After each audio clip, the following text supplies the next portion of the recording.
everyone, I'm Major Garrett in Milwaukee, Fiserv Forum to be particular. Welcome to America Decides and the third night of the Republican National Convention.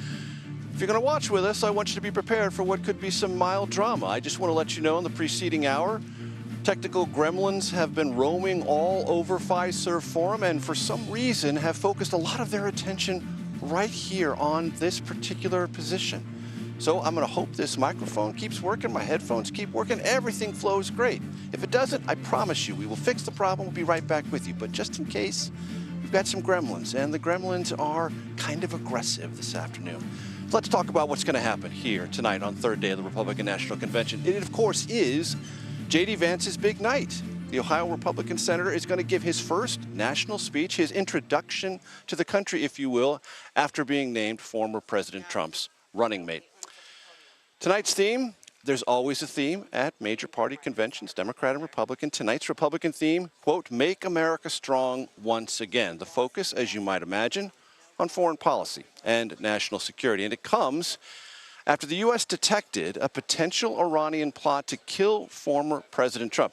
That plot completely separate, entirely separate, we want to underscore, from Saturday's attempted assassination on President Trump's life in Butler, Pennsylvania, that Saturday evening. Something that has changed the entire emotional underpinning of this Republican National Convention. I want to go outside Fiserv Forum where we find our good friend Ed O'Keefe. Ed, good to see you.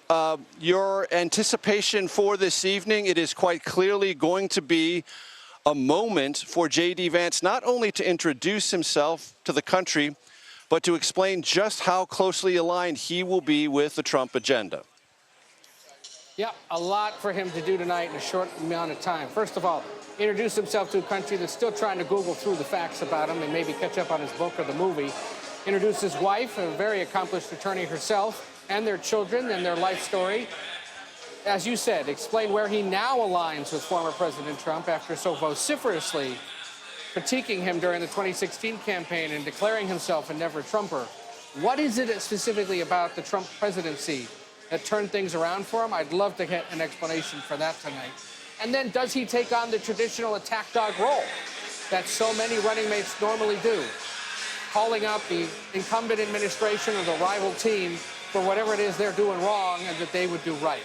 A lot for him to lay out there in a primetime hour tonight, as he is the youngest person now involved in the two tickets, the first millennial to run on a major party ticket, the first Iraq War veteran to appear on one as well. A lot of generational firsts as he goes up against Vice President Harris, who, of course, has a handful of firsts of her own. And behind us here, Major, the delegates are starting to trickle into the building. If you haven't had a chance to play cornhole out here, I highly recommend you take the chance. We grab some of these and might go play ourselves in a little bit. Very good. What else you got? The house band Wire 6 is playing, as I'm sure everyone can hear, from Nashville. So I hope you can hear what I'm about to play for you and our audience. It's an appearance that JD Vance made earlier today in Milwaukee, and we gave kind of an introduction into how he's going to describe who he thinks President Trump is and why he would be the leader for these times. Let's take a quick listen.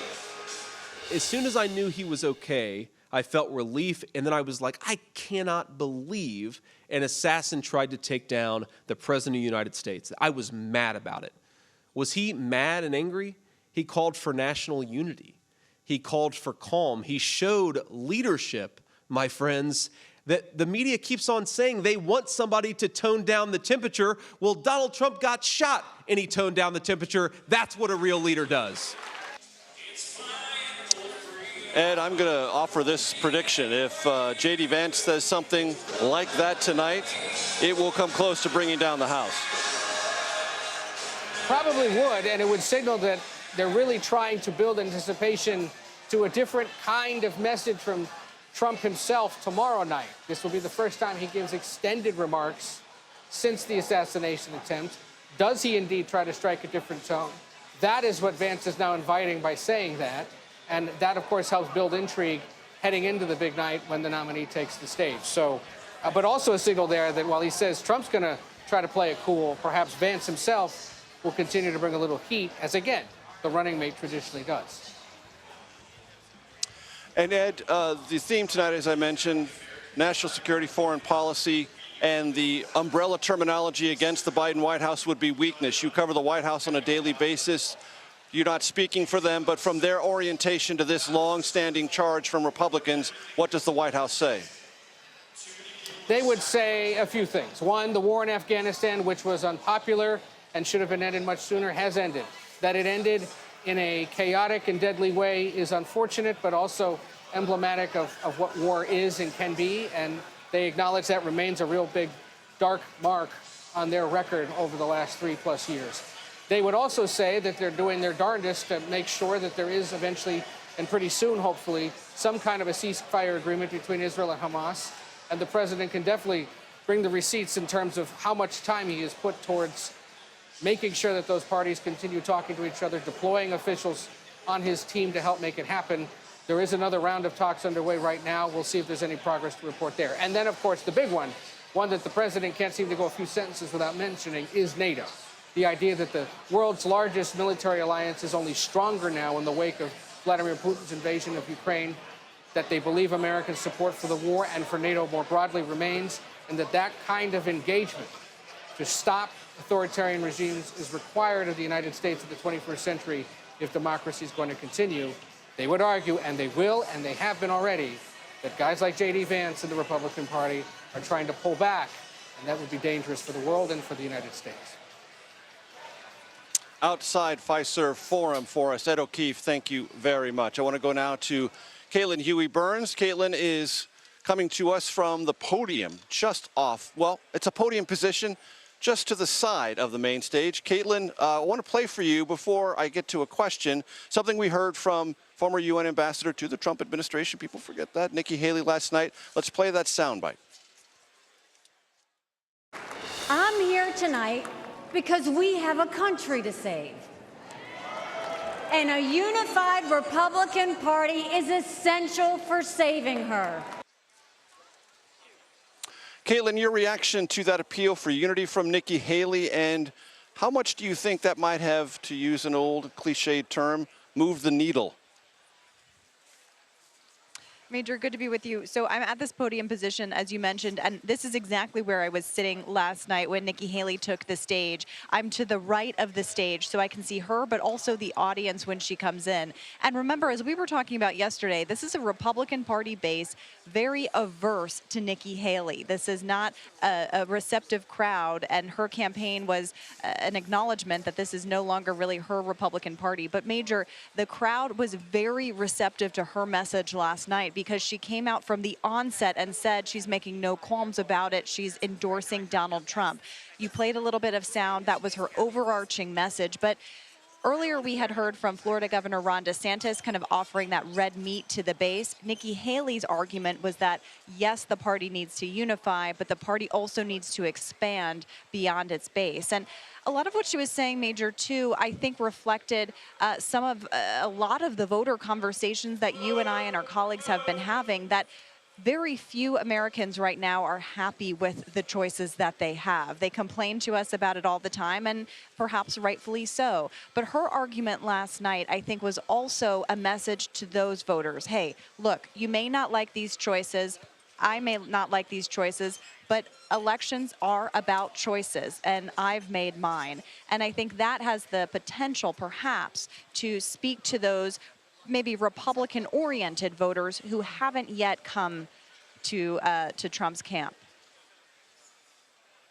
And because you had that unique position to look down on the delegates throughout the speech, did you sense, Caitlin, from your perspective, that momentum built, that maybe it was polite to begin with and maybe rose to a little bit of a minor league crescendo for Nikki Haley by the time she finished, meaning that she warmed this audience up?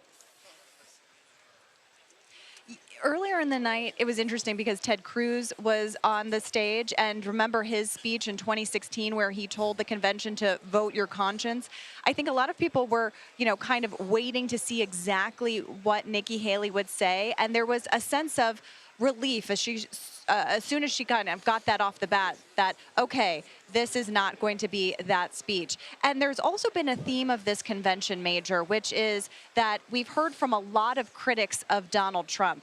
One of those critics, or former critics, I should say, one of those former critics is going to be sharing the ticket with him, JD Vance. And a big theme of this convention has been look at those who weren't with this movement before, who have come around, who have essentially converted to the cause. And that is kind of an underlying theme of this convention that is trying to kind of rally the party around the nominee.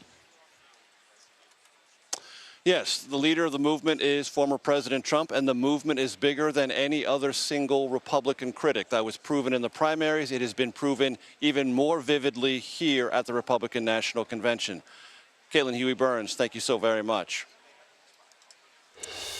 President Biden is courting Black and Latino voters in Nevada again today.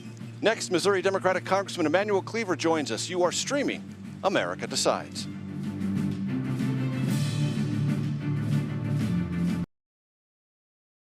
This is a fellow who in the United States Senate participated in blocking protections for IVF.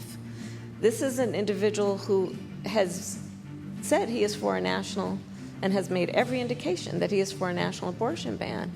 And so, again, this is where the power is with the people. We have an election coming up.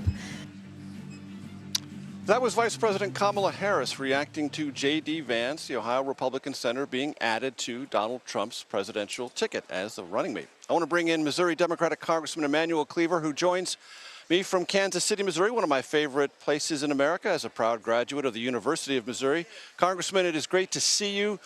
Sir, there's been some pretty heavyweight news in Democratic circles today. First, Adam Schiff, a colleague of yours running for the United States Senate in California, currently a congressman representing district in California, today called on President Biden to step aside. Your reaction?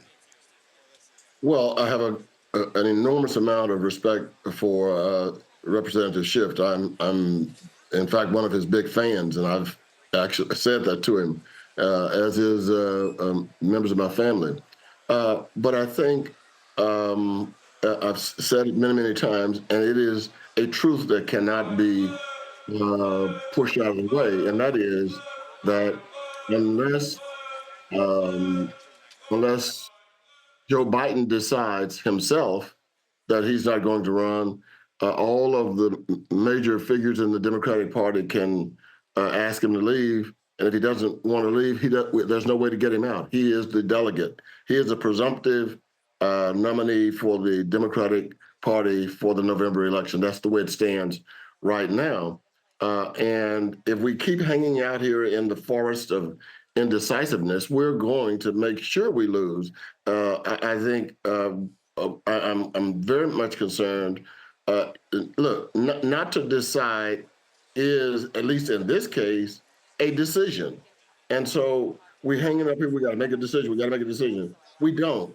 If we don't make, and I think if something is going to happen, it has to happen within the next week. If not, I think the decision is already made. In light of that, decisions already made, observation from you, Congressman Cleaver, and I take every point you just made. He is the presumptive nominee. He has all the delegates, twice as many delegates as he needs. There is no mechanism absent President Biden deciding to step down to, in a very short order, dislodge him from that path to nominee status. And yet, as Democrats often say, the voice of the people matters. And there's an Associated Press poll that today says 65% of adults surveyed who describe themselves as Democrats say they would prefer President Biden not be the nominee. What does that tell you? It tells me that we have a lot of work to do. I'm hopefully not wallowing in some kind of field of hiding from the truth. We've got a lot of work to do. The president has a lot of work to do, and we have a short time to get it done. But things can change overnight. Anything can happen. The president may end up getting involved in a 200-yard sprint and win, and win the election. But I do think that I understand when a person allows a goal to die, a part of their somebodyness dies. And I think Joe Biden's goal is to win a second term. And I have not seen anything that would suggest that he's moving in that direction. I was one of the first people out on the point for now President Joe Biden. Former secretaries and a lot of members from Congress were slipping and sliding down the streets of Iowa, not getting very many people in any crowd. And John Kerry and I were on that bus. And one of the biggest rallies we got was at a church in Cedar Rapids. I think we got 22 people. But a few months later, Joe Biden was fighting it out for the election, winning the election. So I'm not ready to just say it's automatic. We're automatically going to lose. I am realistic enough to say that it does not look good. I'm not going to pretend that everything is great. It is not. And since you're from my home state, I've got to be straight with you. Understood. Based on what you've seen in the first 2 days of this Republican convention, do you find issues or points of contrast that can or should be a springboard for President Biden?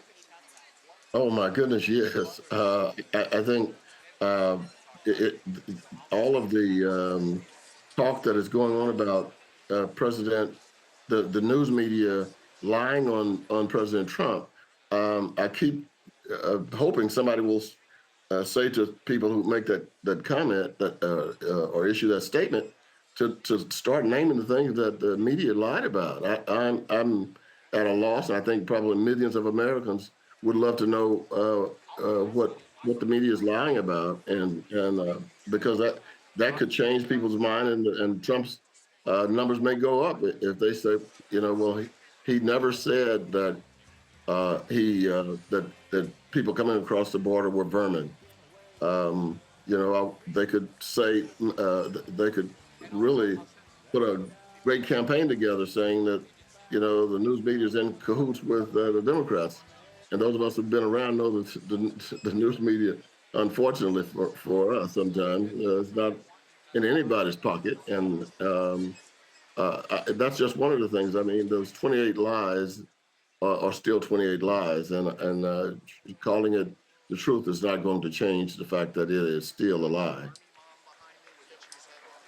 And Congressman Cleaver, right before I let you go, I would say, if you would be so kind to let me summarize your comments to us today, to fellow Democrats: stop pushing the panic button. It's not working. Is that a fair summary? That's almost a direct quote. Because there's no panic button big enough to deal with this situation. And the more panic that you convey as a party to the public, the worse it's going to turn out, if I hear you correctly. Yes, we're out beating up on a person who is going to be our nominee. And I think the Republicans have exercised a tremendous amount of discipline. They have just allowed Democrats to go out and slap their candidate around. And they'll just wait until after the Democratic convention and then use all the things that Democrats are saying against our nominee, who will be Joe Biden. And I think the best thing for us to do is to come together and start figuring out how we can make big things happen in a short period of time. Coming to us from the great city of Kansas City, Missouri, Congressman Emanuel Cleaver. Thank you very much, sir. Good to be with you. As more Democrats express misgivings about President Biden and his future on the ticket, are Republicans basically setting themselves up for what could be a big victory in November? We're going to take a closer look, try to answer that question when we come back on America Decides.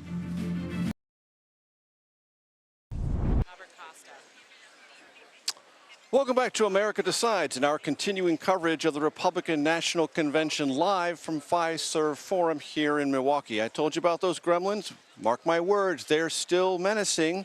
We're keeping them at bay, but they're making lots of efforts to distract us. Haven't derailed us yet, so it's all good. Ed O'Keefe joins us again from outside Fiserv Forum. Ed, as you know, national conventions are about programming. And usually the opposition party does a little bit of light counter-programming, but there is something full-blown going on in Democratic circles that is like a mini-series drama, not counter-programming. The very fate of President Biden and his path to nomination. We just had a conversation with Congressman Emanuel Cleaver, who said it's basically settled, but that doesn't stop the conversation from persisting. What are you hearing? What's your latest analysis? Well, the biggest shoe to drop today was that of Adam Schiff when he suggested that the president needs to get out. And why that matters is because he's raised tens of millions of dollars for what's an all but certain victory in his U.S. Senate race out in California. It's going to instantly make him a generational leader in the party. And he's somebody who's keen to help colleagues in the House and the Senate, given how much money he was able to raise for himself that he doesn't necessarily need. He wants to go out and be on the fundraising circuit, cutting ads or sending fundraising appeals on behalf of guys running in the House all over the country and others running in the Senate. And I think what's happening is he, like many others, is either starting to see fundraising get withheld or polling internally that suggests softness in places where it shouldn't be or where it was feared before. And so that's driving a lot of this. The other thing I keep being told, though, Major, and I think it's important for us to point out to our viewers, is we all want to know who's up and who's down. We all want to be able to read a poll, a good one, like the one CBS does, to give us a sense of where things are. And the most recent one we had that came out Sunday gave advantage Trump by single digits in all the battleground states, which means that if it were held today, Donald Trump would go back to the White House. It doesn't happen, however, until November. And you're not going to be able to do a good poll, historically speaking, of what transpires this week until next Thursday at the earliest, because you usually got to wait a week to let this marinate. And that's what the polling that was released on Sunday was. It was a week plus from the bad debate. Well, what happened the night before? The assassination attempt. So now you got to go back and assess for that too, plus the convention, plus the bad debate. And maybe by next week we start to get a real good public sense of where things are. The president's team knows this, and they make the argument, if you really had an issue with me, you should have been running against me. And if you still have an issue with me, go ahead and make motions in the various committee meetings that are going to be held in advance or at the convention to either put your name in a nomination or try playing games. And nobody, as far as we can tell, Major, has tried to do that yet. We've made the calls. We're keeping eyes out. We're tracking document movements. And there's nothing to suggest that anybody else is currently trying to do it. So they're sitting around, biting their nails, clutching their pearls, you know, sweating it out, and watching Republicans this week probably relish and maximize on what happened on Saturday in the political sense. And they're just extremely worried that they may be headed to a really, really big loss. Nails and pearls. It's not a hair salon, ladies and gentlemen. It's the Democratic Party. Ed O'Keefe, outside of Fiserv Forum, thank you very much. Molly Ball joins me now. She is a senior political correspondent at the Wall Street Journal. Molly, great to see you. Hope you are well and enjoying things here in Milwaukee. Give me your thoughts on the state of this Democratic conversation. We'll get to the Republicans and JD Vance in a moment, but this is a big story that is still going on now in week 3 or 4 almost. I've lost track. Yeah, it's a slow motion implosion. And as you heard from Congressman Cleaver, there's a lot of worry among Democrats that not only are they burdened by a nominee who may not be viable, but simply by airing all of these grievances at this stage in the campaign, they may be hurting the party even further. So there's a feeling that they're in sort of a lose-lose situation. It's not looking good in the polls if they stick with what they have. But the uncertainty, if they were to change things up, also could be damaging. And the fact that this public debate is being had is damaging. The debate performance that Joe Biden had and the uncertainty about that now attends every public utterance that he makes is damaging. So I think Democrats are in a panic mode, and they don't know what to do because it seems like all of the options are just as bad. Molly, you're an astute student of the Trump movement and the modern Republican Party. What do you think it means for the future of the Republican Party under former President Trump that he chose JD Vance as his running mate and not someone who would have been more aligned with checking a box for establishmentarian Republicans or Republicans of a different era? Yeah, well, as you said, this is not a pick that gives comfort to the old Republican Party. And it's clear that Trump's takeover and reshaping of the Republican Party is complete. He has remade the party in his image. All of the programming that has been, that we've heard in the convention so far, from union leaders to working class people and minorities, it all testifies to this different party that the Republican Party has now become, and he's very confident about it. And I think that's the other thing that the Vance pick represents, is he doesn't feel the need to share power with the old guard anymore. He doesn't feel the need to reassure the rank and file of the old country club Republican Party who may not be on board with this new style, because he feels that they have nowhere else to go. It looks like he's going to win. And so he's anointing a new generation, potentially an heir, who can take that Trumpist philosophy forward into the future. Molly Ball, always great to have you with us. We're smarter when you're here. Thank you so very much. Afghanistan war veteran and Florida Congressman Brian Mast is among those speaking tonight here at the Republican National Convention. He will be joining us next. Stay tuned for that. You're streaming America Decides.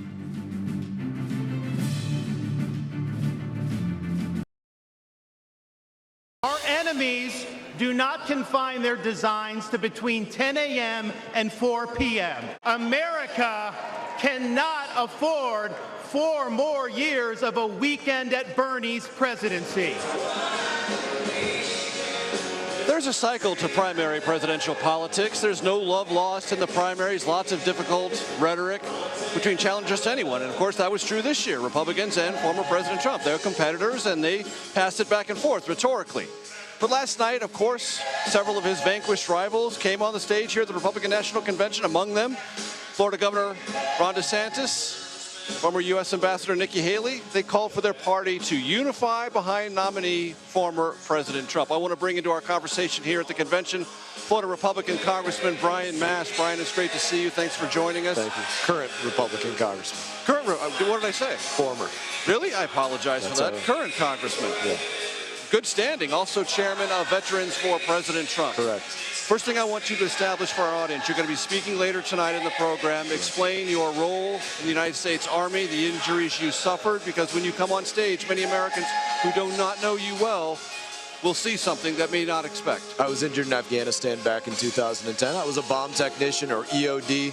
I tried to disarm one too many, and I ended up losing 2 legs and a finger in Afghanistan. I have many friends that lost far more, to include their lives. But as you mentioned, I do chair Veterans for Trump. I was speaking about both President Trump's intent for the military and some of the changes he would see made, juxtaposed to some of the things that we see coming out of the Biden administration for the military and veterans. If you were to try to sharpen the contrast between 3.5 years of Biden policy in the U.S. military and what you would expect from a second Trump administration, what would those contrasts be? We don't have to guess, as was said last night, about what President Trump would do. It's defense, it's deterrence, it's the world knows that if Donald Trump puts a red line out there, that is a red line, and do not cross it. And you get conflicting things out of the Biden administration. Israel is an easy example to talk about. If the president doing a speech in Detroit, he's going to, I think, pander to an audience that's against Israel. So if he's speaking in Miami, he's going to pander to, speak to an audience that is for Israel. And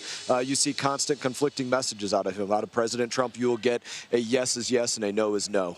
Let's talk about Israel and Gaza for a second. Do you believe, Congressman Mast, there is a definitive separation between Hamas and Palestinian civilians, and that U.S. policy, even under a Trump administration, should take some awareness of Israel military actions that kill or harm civilians in Gaza? Undoubtedly, there are Palestinian civilians. There are 3, 4, 5, 6-year-olds, things like that, right? And it goes beyond that age.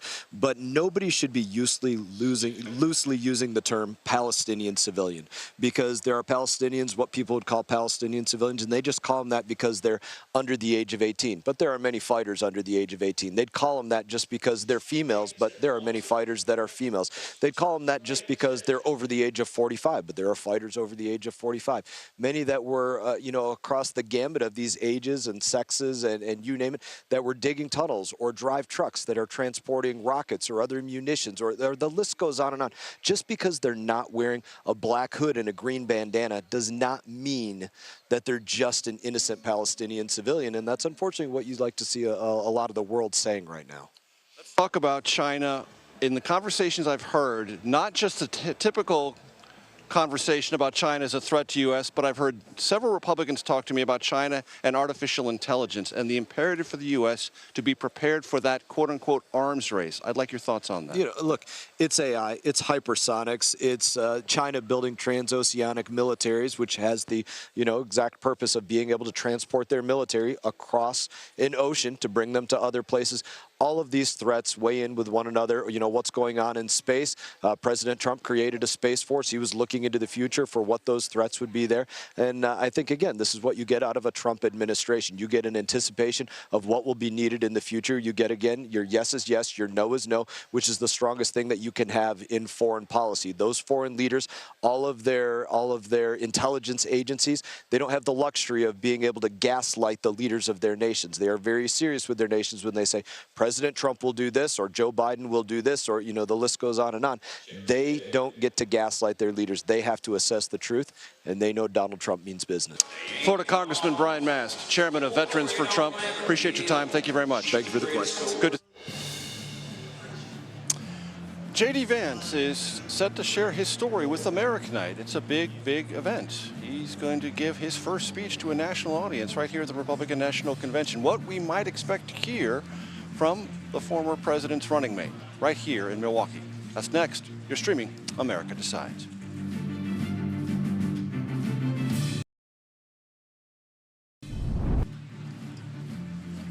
Welcome back to America Decides. Thanks so much for staying with us here in Milwaukee. Fiserv Forum is the place for night 3 of the Republican National Convention. Want to update you on some important news.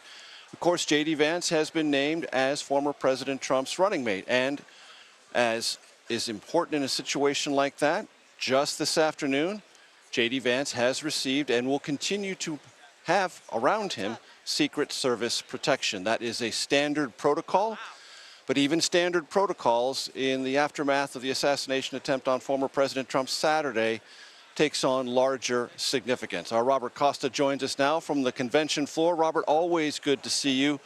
What are you looking for tonight? What is it that you will be paying most close attention to in the tone and the tenor of JD Vance tonight?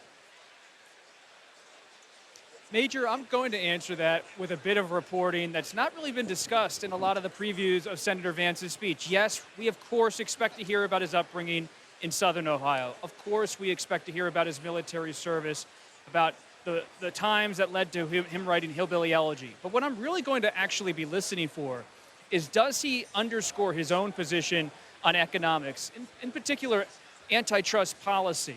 He has been someone who has been a supporter of the FTC chair, Lena Khan, for lawsuits against big tech companies and other companies. This is something that has raised concerns among my sources in the business community. They look at the Vance pick and they say, is former President Trump moving in an anti-business direction or a somewhat hostile position on Wall Street? And so they're going to be listening closely in the CEO suites around the country. Is Vance going to start really pushing his own economic agenda, or is he just going to play up his biography and play up the Trump position? I'm also going to see if he says anything at all on abortion rights. The Democrats, including Vice President Harris, already talking extensively about Senator Vance and his past comments on reproductive rights. That will be something Democrats will be watching closely based on my conversations with top sources today. And Robert, anything else buzzing on the floor of the convention? Convention floors are where delegates interact, lots of prominent figures in the party. There's been some pretty interesting developments in the future of President Biden and the Democratic ticket. Anything else you're hearing there? Major, you are steeped in convention history. What's notable to me walking around the convention floor here is how much Senator Vance is not necessarily a topic. This is not a surprise pick. A lot of people here already know him. Now, the country will be introduced to Senator Vance tonight in many respects. He's not well known in every single kind of general audience community around the country. But among Republicans, he's a frequent guest on conservative talk shows. He's on conservative podcasts. He's close to Donald Trump Jr. So those here who are plugged in, they know him well. They want to see, does he have chemistry with former President Trump in the box? They're kind of watching those intangibles, but they know him. So it's not like it's Sarah Palin, the former governor picked in 2008, who came truly out of nowhere to surprise the Republican Party when she was on Senator McCain's ticket. This time around, there's a lot of goodwill towards Senator Vance, but there's no sense that he's not ready for this moment or not really known. They know him, they like him, and they hope he meets his mark. Robert Costa from the convention floor, thank you very, very much. I want to bring in Leanne Caldwell. She is the co-author of the Washington Post Daily Brief and an anchor for Washington Post Live. Leanne, always good to see you. So, the conversation I keep picking up here, and it's had built through Monday, Tuesday, and today, is Republicans have this sense of, I won't say limitless expectations, but rising expectations about their prospects in November. Is that something you're hearing as well? Absolutely, Major. It is amazing how palpable the excitement and the energy here is in Milwaukee, especially inside the arena on that convention floor, talking to not only delegates, but also elected officials up and down the ballot, people who are running for House or Senate seats as well. And they think that they're in an extremely good position for a couple reasons. They think that they were in a good position before the presidential debate and President Biden's debate performance nearly 3 weeks ago. But since then, they say they feel it's gone almost better for them. And then, of course, the attempted assassination of the former president over the past weekend, they think that that is going to appeal to voters, bring out a sympathy vote. I was speaking with the House Speaker, Mike Johnson, yesterday, and he told me that it seems that there has absolutely been a shift, that he's feeling it around the country. He's feeling it in districts, especially in those districts that Democrats and states that Democrats need to win, not only for President Biden or for Donald Trump to win, but also for the House to maintain their House majority, the Republicans to maintain their majority, and also to pick up the Senate as well, Major. And Leanne, I agree. Everything you've heard is what I've heard. And yet today I interviewed Brian Kemp, Republican governor from Georgia, who said, yeah, I remember all that talk in 2022 also. And it fell apart in the closing days. He is of the mind that Republicans would be wise, and he is sort of urging them, do not take anything for granted. Do not feel that this wind that you sense at your back is going to be continuous. There's still a lot of hard work to do on the ground. He may be a kind of lonely voice and all this sort of momentary euphoria, but I took that on board as a Republican who's saying, hey, gang, don't measure the curtains before Election Day. Yeah, there's still more than 100 days until Election Day, so that's pretty sage advice from someone who has been through elections before. And remember, the former president, he has won once. Donald Trump won in 2016. He lost in 2018 as far as seats go in Congress. He lost his reelection in 2020. He performed worse than expected in 2022. Democrats performed better than expected. And so Donald Trump actually doesn't have that great of a track record. But I will say his political fortunes have just completely changed in the past month. Ever since the Supreme Court ruled that presidential acts are immune, throwing his criminal cases up in the air, he had, a decent debate against President Biden just because of President Biden's performance. Democrats are in open warfare at this moment, and then, his documents case in Florida just got thrown out, and then Elon Musk pledged $45 million a month to Donald Trump's campaign or the political organizations around him. And so he hasn't had an incredible luck streak compared to where he was after the 2020 election when he didn't really have much of a grip on the party. So yeah, there's absolutely a ton of time left into this election, and anything can happen. We don't know. We didn't predict such a bad debate performance from Biden. We didn't predict an attempted assassination. And so, yeah, probably good advice from Brian Kemp there. Leanne Caldwell, The Washington Post, we thank you very much for your time and your expertise. I spoke with Vivek Ramaswamy this week for my podcast, The Takeout. A part of our conversation, well, that's coming up next. You are streaming America Decides.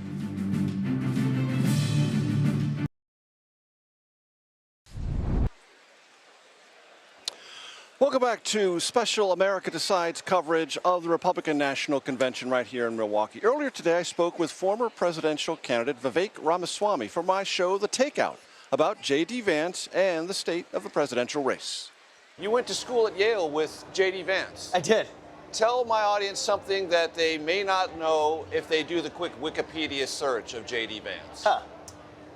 He's a sincere person, and he's somebody who actually cares deeply about the country. But our relationship was actually built on healthy debate, actually, believe it or not. We agree on most major policy questions. What kind of things did you kick around at Yale? You know, back then, I got to remember it'd be whatever the topic of the day was. I think we actually both took, I think, a class on health law together, if I don't remember incorrectly. And so those would be the kinds of things that would come out of the classroom, lunch table, cafeteria, conversations. We'd watch Bengals games at a local bar. That would be a time to kind of catch up on whatever was on our minds in a bigger way. Our families have become good friends as well because his wife was also our classmate in law school. And my wife went to Yale for undergrad and she went there for med school and lived in the same, kind of college as his wife did or something like this. So a lot of connections going back a long time. Our kids are about the same age. They've been very gracious, actually. Even Usha would give us children's books of their kids who are a little bit older than ours along the way. And I think they're a kind of family that reflects not the weird distortion of people you see in American politics, who are almost, many of them at least, could be caricatures of real human beings. He's just a real, gentle, good-hearted human being who cares deeply about the country, and I'm really proud of him. Not to be contentious, because I'm not a Ivy League person, but you can go to an Ivy League school, graduate, and not be a snooty intellectual elitist, correct? Yeah, absolutely. And I think JD embodies that. But I think that there's also... But there's a caricature that comes with that, too, sometimes. Meaning? In Republican circles, that if you go to an Ivy League, you're an elitist, you're out of touch, you're snooty. I'm not somebody who does that. Yeah. So you don't get that from me. I generally don't even use the term the elites very much, largely because I just think it's so overbroad and it doesn't really capture what the real dividing lines are. Does it matter? After the first 2 days of this convention, what you have seen, the enthusiasm, which is clearly evident here, there's a kind of fervor that I think has been intensified. Anyone would notice that here at the convention after the near tragic events, and for the families involved, tragic events in Butler, Pennsylvania. Do you think it matters who the Democratic nominee is? I don't think it should matter. If we're doing our jobs right, and I believe we will, and I believe Donald Trump will, I don't think it should matter, and here's why. The Republican Party has the chance to now be the party of national unity. That's a beautiful thing. It's something that nobody expected even 8 years ago. Biden ran on the promise of uniting the country. I think he's failed, or we wouldn't be where we are.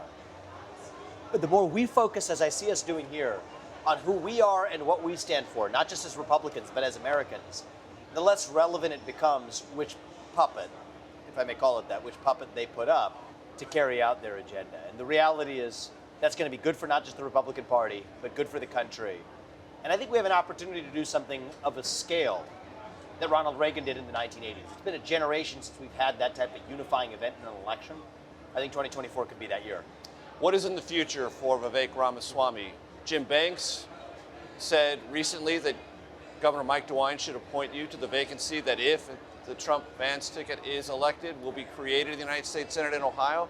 Or would you be more preferably inclined to accept a position in a Trump administration should there be one? What's the future for you? I'm going to keep an open mind, and I want to assess what maximizes my impact on this country. I'm particularly passionate about shutting down the regulatory state and the administrative state, the fourth branch of government. There's ways to do that through the executive branch. There's ways to do that through the legislative branch, through the Senate, or otherwise. So I want to keep an open mind.